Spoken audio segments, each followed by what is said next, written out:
अस्सलामुअलैकुम स्टूडेंट्स, कैसे आप सब लोग खैरियत से हैं। आप देख रहे हैं unlock your knowledge by Zaini. Pakistan air force में भर्तियां join Pakistan air force as a PAF, जो कि as a commissioned officers jobs announce की गई हैं पाकिस्तान एयरफोर्स की तरफ से, जिसके अंदर मर्द और ख़वातीन दोनों अप्लाई कर सकते हैं। ये शानदार मौका है, बहुत ही अच्छी अपॉर्चुनिटी आप सब स्टूडेंट्स के लिए, इसको ज़रूर अवेल करें।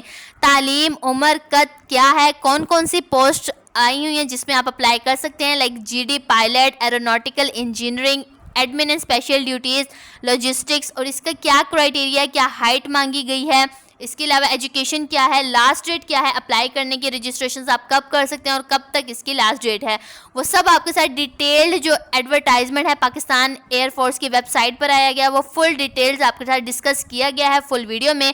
हमारे चैनल पर वो फुल वीडियो दी गई है, जल्दी जाकर उसको वॉच कर लें और देखिए पाकिस्तान एयरफोर्स में अप्लाई करें। फुल वीडियो अगर आपको नहीं मिलती तो फुल वीडियो का जो लिंक है आपको डिस्क्रिप्शन में भी दिया गया, आप उसको जाकर वॉच कर लें। और अगर आपको फिर भी कुछ समझ नहीं आई तो आप हमें कमेंट कर सकते हैं, आपको रिप्लाई दे दिया जाएगा। So what are you waiting, apply now.